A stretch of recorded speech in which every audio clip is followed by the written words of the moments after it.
They felt it across 14 galaxies at the exact same heartbeat of cosmic time. A tremor, small, impossible, and absolutely undeniable. It rippled through star clusters like a whispered shockwave, making nebulae flicker, comet tails shiver, and the cold dark between quasars hum with sudden awareness. Even the ancient civilizations, those that had existed long before language was invented, long before stars learned to burn, paused in collective disbelief. Something had been found. Something that wasn't supposed to exist. Something so statistically improbable that even machines that could calculate the lifespan of a universe stopped and recalculated again. The discovery pulsed through the galactic network. A Class 0 world has awakened. On the rim of the Orion Arm, a vast observatory satellite belonging to the Zarafi Dominion caught the first signal. An echo of human radio waves bouncing into deep space. Faint, but unmistakably purposeful. Communication, culture, conflict, music, emotion, a species dreaming out loud. For the first time in the universe's long history, Earth had been noticed, and every galaxy froze in stunned amazement.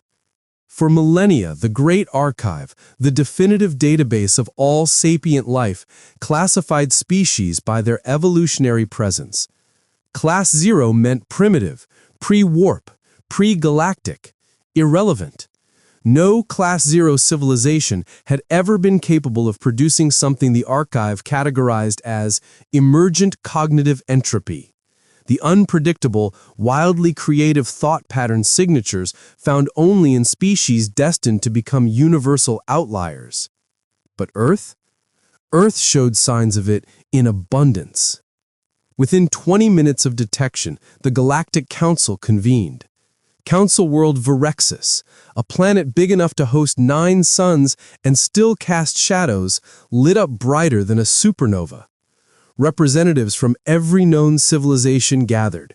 Bipedal organisms, crystalline entities, gaseous beings held together by magnetic fields, digital minds suspended in quantum gel. They all stared at the data projection floating over the assembly hall. A blue-green sphere spinning slowly, wrapped in weather systems, glowing city lights, and a chaotic swarm of electromagnetic noise. A planet bursting with life. A species bursting with contradiction. A world singing into the void without knowing someone was finally listening. High Chancellor Vorin, a creature whose body resembled flowing liquid mercury, spoke first. Primitive, it said, its voice echoing with harmonic chords. But the readings are correct.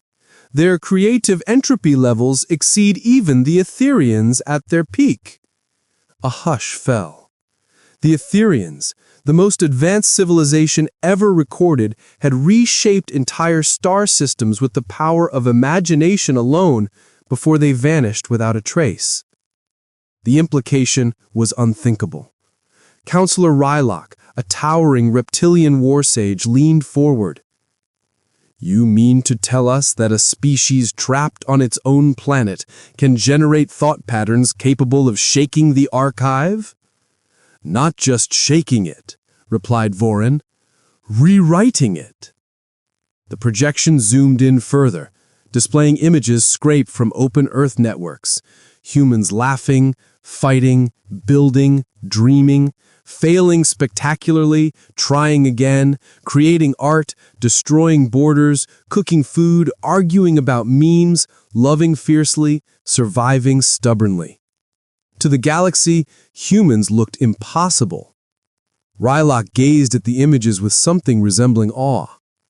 They are chaotic, unpredictable, added a crystalline diplomat. Dangerous, whispered an energy being made of pure ionized plasma. And beautiful, murmured an ancient AI whose processors had not expressed emotion in 3,000 years. The council chamber vibrated with tension as more data streamed in. Stories, music, languages, history. Humanity's essence flowed across star systems like a storm of color and sound.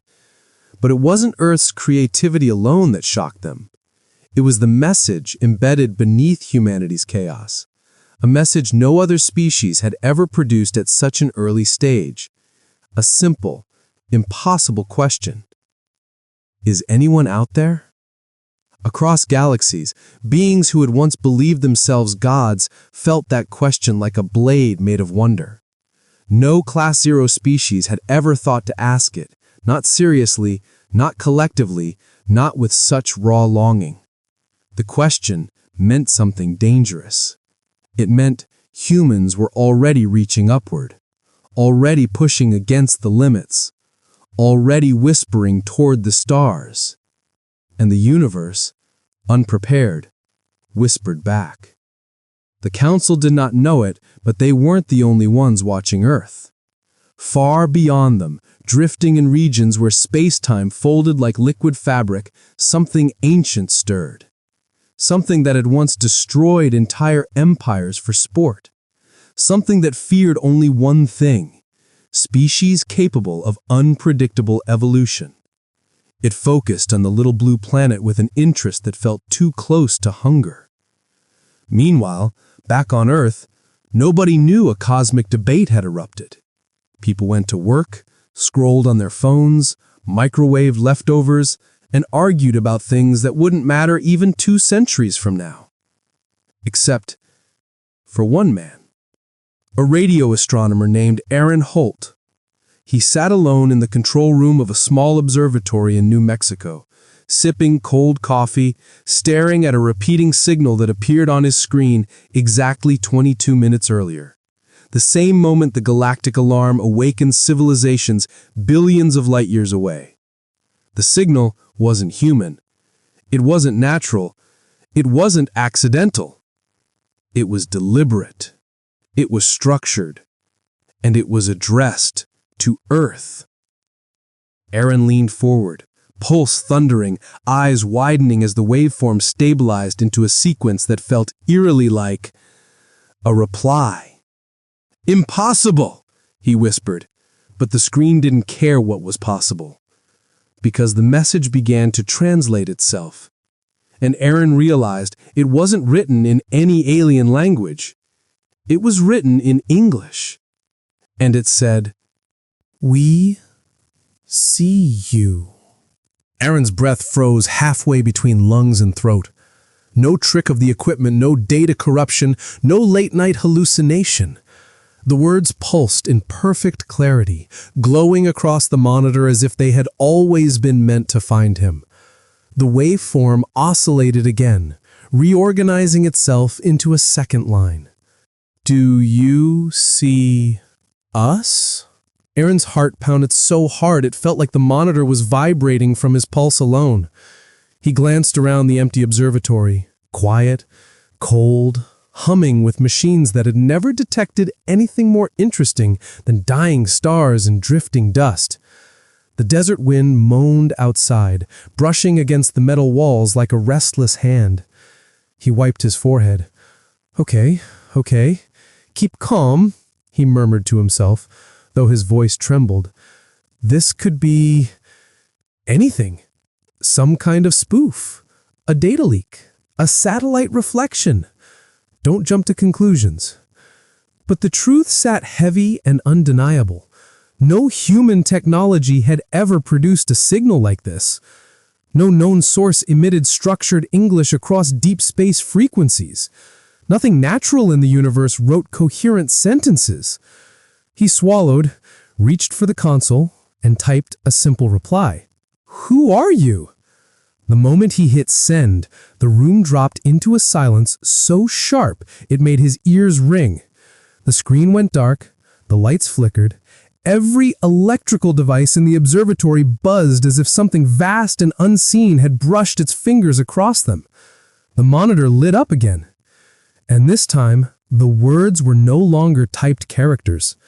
They were shapes, fractal symbols, cascading and spinning into patterns he had never seen before. They rearranged themselves rapidly, folding in on each other like living mathematics, until, in less than a second, they settled back into English. You are not ready to know. Aaron exhaled shakily, his hands cold on the keyboard. Not ready? Then why contact me? Why contact Earth at all? As if it heard the question spoken aloud, the screen replied instantly, because the others have seen you. A prickling sensation crawled down Aaron's spine. He didn't know what the others meant, but nothing about it felt benign. The words radiated a sharpness, a warning, a sense of impending gravity that weighed on his lungs. He stared at the screen. Others? Who? No answer. Instead, the fractal symbols reappeared. They didn't settle into English this time. They twisted, merged, expanded, until they looked like a star map, yet one unlike any Aaron had ever studied. Entire constellations glowed, dimmed, rearranged themselves. Paths of light connected them like arteries in some unthinkable cosmic organism. Then he saw it, right at the center of the map. Earth? But not as a tiny point in a forgotten arm of the Milky Way. It pulsed with golden light, brighter than supergiants, brighter than neutron stars, brighter than anything else on the diagram. The map zoomed outwards, and that's when Aaron saw the lines. Thousands of them. Millions of them. All of them converging on Earth like streams merging into an ocean. What is this? He whispered. The answer typed itself slowly, as though each word carried a heaviness that even advanced beings felt the weight of. You have been noticed. Aaron leaned back, breath shallow. This was beyond first contact. This was surveillance. This was cosmic attention, unwanted, overwhelming, impossible. And whatever was watching Earth wasn't just curious. The message carried something else beneath the surface. Fear. He typed again. What do you want from us? Silence. The screen stayed frozen. For a moment he wondered if the connection had severed, if the universe had shrugged and turned its face away again. Then the observatory lights dimmed further. The hum of the equipment shifted pitch. The temperature dropped as though something enormous blocked out heat itself. A new message appeared. Nothing. We want nothing. The next line flickered violently before stabilizing. But they want everything. Aaron's pulse hammered. Who are they? The answer came as a single word. Hunger. The word wasn't metaphorical. It wasn't poetic. It felt literal. Something out there hungered for Earth. Not its resources, not its technology, not its politics. Its people. Before he could press another key, the signal spiked. The monitor blazed white bright, so bright Aaron shielded his eyes. A ringing filled the air, shrill, piercing, like the scream of a collapsing star. Then, as abruptly as it began, it stopped. The screen went black. Aaron blinked spots from his vision, his breath frantic. No, don't leave now. The screen lit up again. But this time, the words were not in English. It was a countdown. A sequence of numbers, alien but recognizable enough through their escalating rhythm. Infinity. 999,999. 501,380. 201,401. 109,028. 82, 81, 80, 79. Aaron felt the blood drain from his face. He didn't know what the numbers represented. Seconds, years, dimensional intervals, but something inside him, something primal, recognized danger. He slammed his hand on the emergency data capture button, recording every wave, every fluctuation, every detail. The countdown kept ticking. He forced himself to type, "Stop! Explain!" The numbers paused at 72. A final message appeared. "We are trying." Then below it, "Run." Aaron staggered back from the console. His chair toppled over. His breath came in harsh, ragged bursts. Run? From what? From who? Where was he supposed to go? Where was Earth supposed to go? A sharp pressure pressed against his skull, like a whisper made of static. He clutched his head as images flashed unbidden into his mind. A colossal shadow moving through galaxies with effortless cruelty. Stars flickering out like candles before a hurricane. Planets ripping apart as though made of dust. Civilization screaming into the void, then falling silent forever. And then, the shadow turning toward Earth. Aaron screamed, collapsing to his knees as the images vanished, leaving him trembling. The countdown resumed.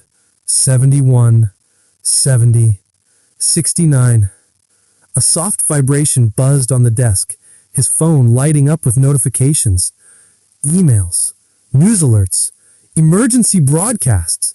Across the world, astronomers, satellites, military radars, every system tuned to the sky were receiving the same signal. Earth knew. Finally, Earth knew. And somewhere far beyond the council, beyond the known universe, beyond even the places where physics behaved politely, something opened its eyes. Aaron staggered to his feet as the observatory walls vibrated with a low, resonant hum, a sound far too deep, far too ancient to belong to any machine built by human hands. The countdown on the screen flashed brighter, each number pulsing like a heartbeat. He didn't understand the mechanism behind it, but he understood instinctively that when the clock reached 0, something would change forever.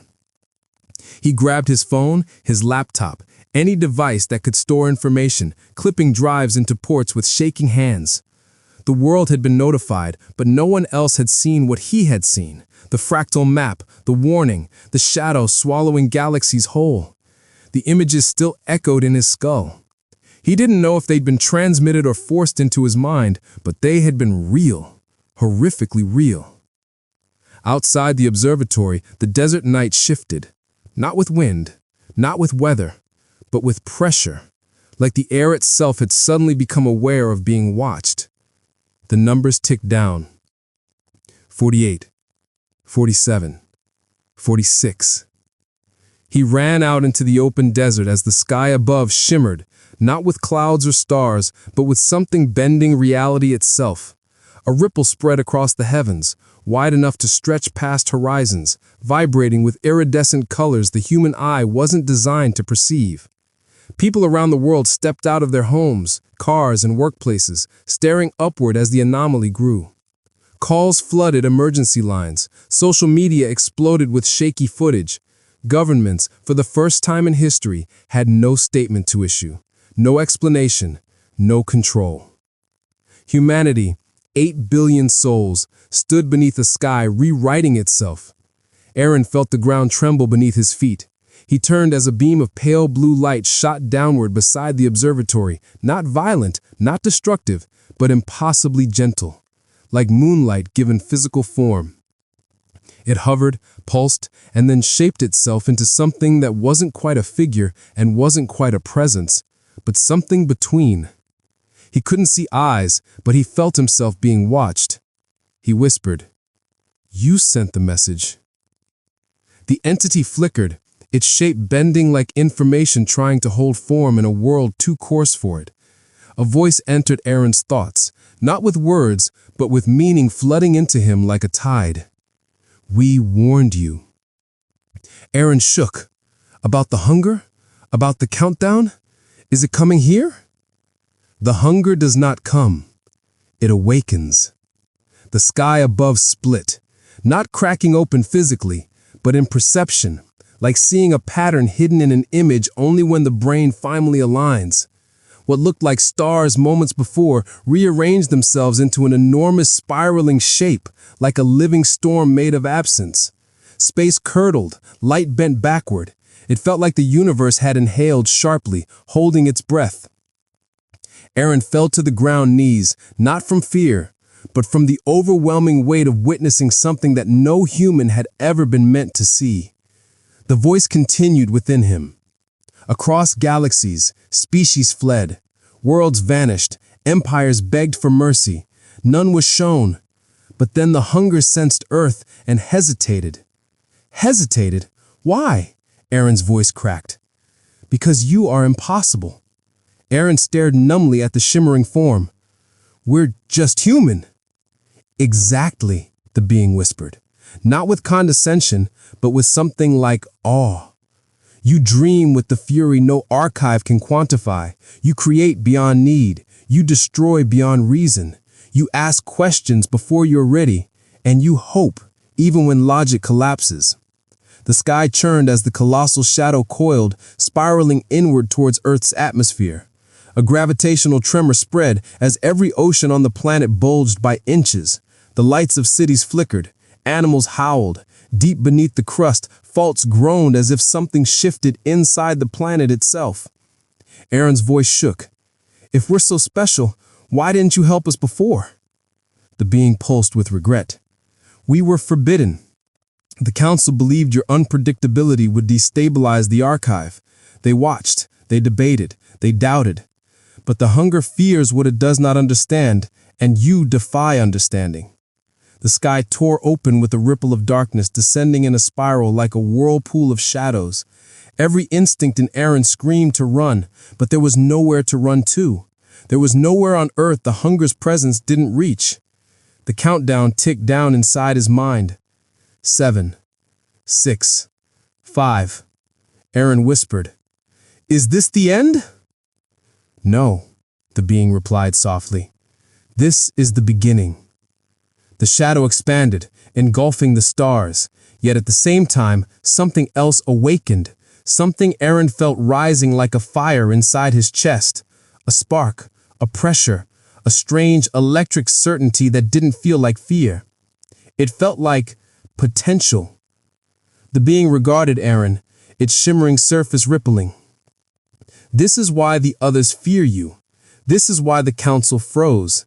This is why the universe trembled when Earth was discovered. The shadow loomed overhead, plunging the world into twilight. You are the only species ever born without limits. Aaron's breath caught. The countdown reached 3, 2, 1. A shockwave of darkness burst outward, washing across the world. Every human fell silent at the instant, eyes lifted, hearts thundering. But before the hunger could descend fully, something else erupted from Earth. Not from machines, not from weapons, but from humanity itself. Emotion. 8 billion minds screaming in defiance. Hope, fear, love, rage, imagination, raw, unfiltered, untamed. A psychic storm of consciousness erupting from the species the universe underestimated.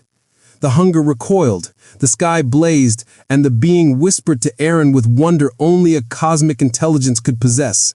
This is your power, and this is why you were found.